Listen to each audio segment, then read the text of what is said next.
sort of pain. You caused a permanent stain, which has determined your fate. I've never seen so clear, I feel the end and it's near. The day of reckoning's here, the sound of deafening fear. You gon' die if you try, you just might get a little bit of trouble, K-N-I-F-E, right in your side, you will never see me coming. You gon' die if you try, you just might get a little bit of trouble, K-N-I-F-E, right in your side, you will never see me My coming. energy is next level, so damn you better be careful. I got an angel and devil, he stabs me straight in the temple. I'm ready to be a rebel, I've got a lot of potential hidden inside of this vessel. That shit is so exponential. I need a first class ticket to the top, no limit. I don't play no gimmicks, I'ma take you through the clinic. If you want a taste, come at me and you will be replaced. They won't find a trace of you anywhere or any place. You gon' die if you try, you just might get a little bit of trouble, K-N-I-F-E, right in your side, you will never see me coming. You gon' die if you try, you just might get a little bit of trouble, K-N-I-F-E, right in your side, you will never see me coming.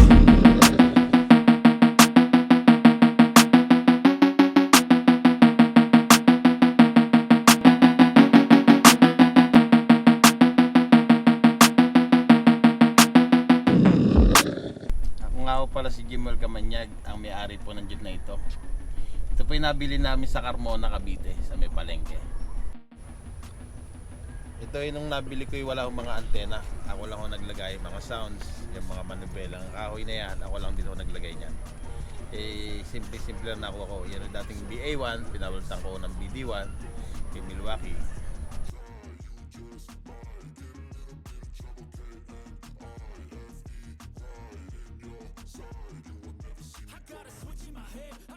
Bali ang setup po nito ay for BD1 ang makina. Ang transmission ko po yung 5 pino. Ang depressor ko po yung 1041. Ang makina po natin ay naka-accessories lahat. Ang top cover po niya ay puro stainless, pasadya po. Ang exhaust manifold, ang cover po natin stainless din.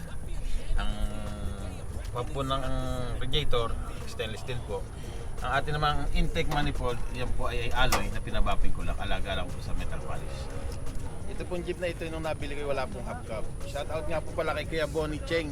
Siya po ang magbigay sa akin ng hubcap.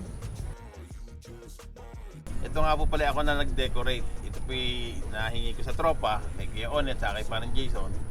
Yan po. Ito nga po pala yung nabili ko, wala pa po itong ilaw na ito. Kami na lang po naglagay. Yung shout out po pala kay Chong Michael Camanyag. Siya po ang nagkapit nito. Yan po yung rekta po sa battery. Hindi po yan di pila. Hindi po. Yan po yung rekta po sa battery talaga ng sasakyan. Sa 12 volts. Ito po yung nabili ko, wala po ito. Ako na lang po nagpakabit. Yan po ay hindi po dekorasyon lang. Yan po ay nagagamit talaga. Pambatak po talaga yan. Diretso po yan sa chassis. Yan pong kortina niya. Paggawa ko kay Bong Yap. Yung magagawa po ng kortina.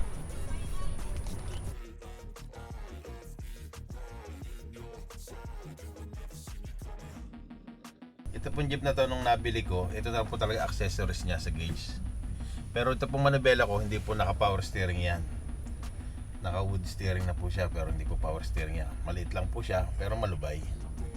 Sa sound setup natin, naka head unit stock 2017 at naka parametric tayo. Bali sa ampli natin, naka 4 channel tayo na F1907 at kinetic na mono na 1000. Pagdating sa ating subwoofer, GT5 na JBL na D12 at ang ating pamboses ay Pioneer na 3-way na 6x9.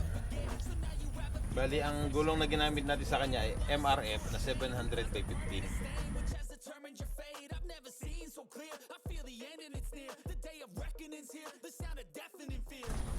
Tayo nga pala naka boss din, Antigo na si Boss Elo. Shout out nga pala kay Boss Elo. Siya po ang aking taga-tono. Bali ang atin po nasa labas ay naka-display lang. Yung natunog po natin yung nasa loob.